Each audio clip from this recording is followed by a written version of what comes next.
guys, I'm Joanna Jiksha Arpakong and welcome to Joanna Say Something!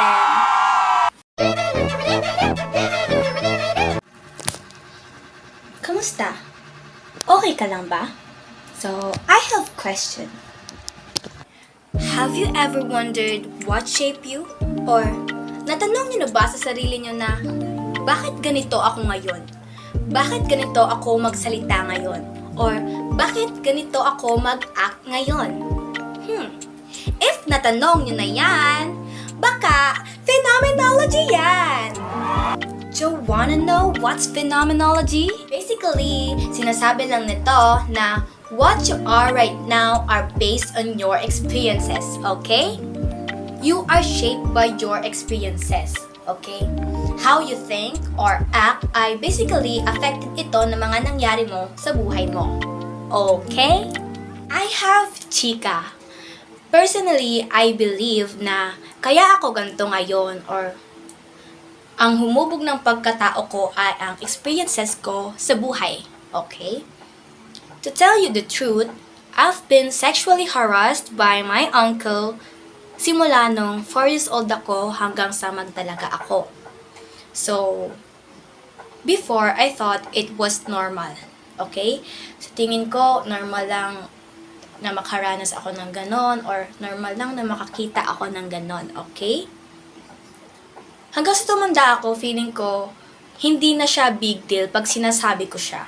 I mean, feeling ko nasanay na ako or basically yung thinking ko sa men is parang naging ganun na dahil nga sa karanasan ko doon, okay? Ayun lang. Feel ko naging part na siya ng pagkatao ko. Naisip ko nga na if hindi ko naranasan yun, hindi ako magiging si Joanna na alam ng mga tao na kakilala ko ngayon. Okay? I feel like the experiences na yon na nangyari sa akin ay parang naging lesson for me para maging maingat sa mga lalaki and para hindi na ako magugulat. For example, na catcall ako. Ganyan. Hindi na siya big deal sa akin kasi I experience parang na mas malala pa doon. Okay? So, basically, I feel like I can never be who I am today if hindi ako namolestya ng tito ko.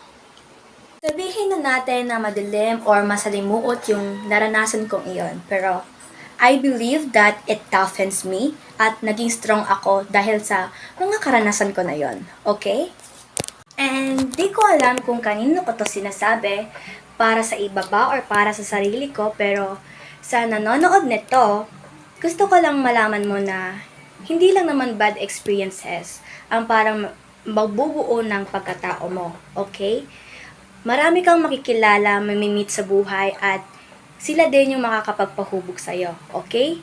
Hindi lang bad experiences ang makakapag-define sa'yo. Tatandaan mo? Okay! That's all for today's video and sana may natutunan kayo. I am Joanna Jiksha Arpakong and this is Joanna Say Something!